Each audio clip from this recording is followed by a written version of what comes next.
vol avait bien commencé, même je dirais très bien. Et je dirais à certainement plus d'une heure de vol, nous avons entendu un grand bruit.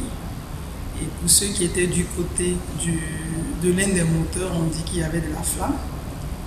Mais les premières consignes ont été que nous gardions notre calme et notre sérénité.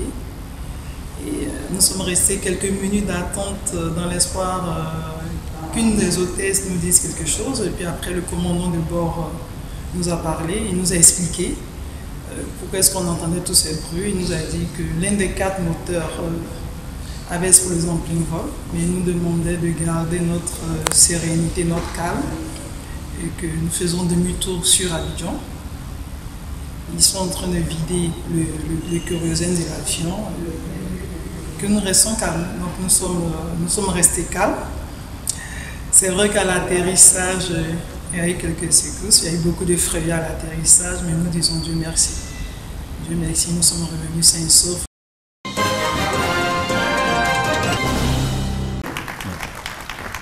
Ovationné par ses pairs, le maire d'Atekoubé, Paulin Danho, vient d'être élu président de l'Union des villes et communes de Côte d'Ivoire, UVICOSI. À l'issue de l'Assemblée générale de l'Union, Paulin Danho remporte l'élection du président du bureau exécutif avec 150 voix contre 13 pour son adversaire, Olivier Djabidje, maire de la commune de Zionoula. Le nouveau président de l'UVICOSI entend ouvrir de nombreux chantiers. Ce que les populations attendent de nous aujourd'hui, c'est que nous apportions les équipements de proximité, que nous soyons les bras séculiers du gouvernement dans sa politique de proximité.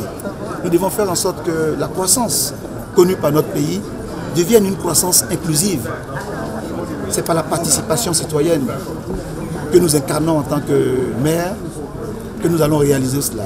Donc les maires de Côte d'Ivoire sont disponibles pour être aux côtés du gouvernement, constituer une force de proposition et d'action pour le bien de nos concitoyens. Les jeunes ont besoin de perspectives, d'emploi et les populations ont besoin d'équipements de proximité. C'est notre rôle d'agent de développement. En marge de cette assemblée générale, les élus municipaux ont été formés pour une gestion plus efficace de leur commune. La gestion municipale, c'est une gestion administrative extrêmement lourde parce que vous avez les aspects institutionnels, c'est-à-dire le fonctionnement même des organes qui composent la commune, l'administration communale. Vous avez toutes les questions relatives aux finances. On n'a pas fait ça dans la vie.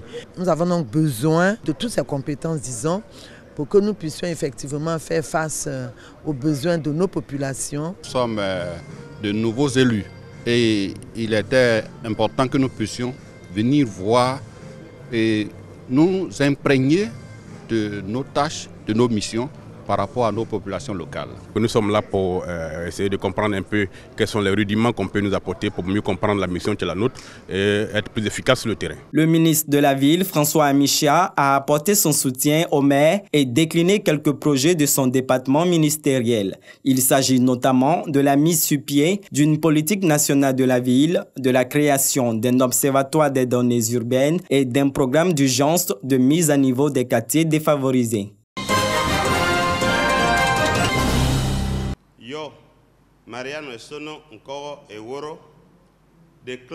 C'est par cette prestation de serment que le nouveau juge équato-guinéen Mariano Esson fait son entrée dans le collège des 13 juges siégeant à la Cour commune de justice et d'arbitrage de l'Ouada.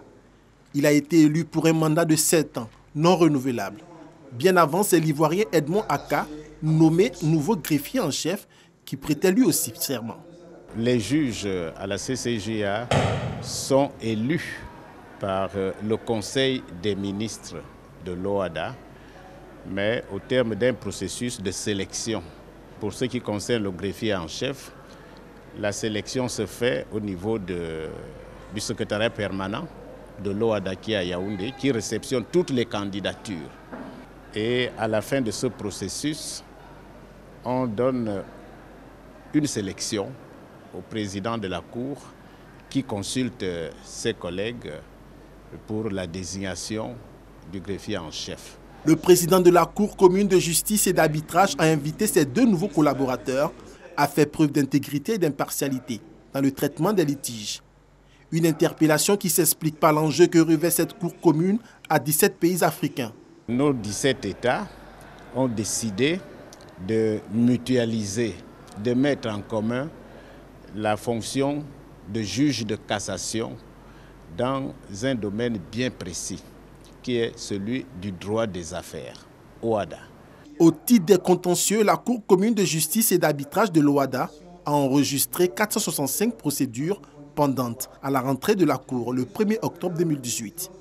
Le cap des 500 procédures est à ce jour dépassé. La Cour commune compte 13 juges, 4 greffiers et 3 juristes référendaires.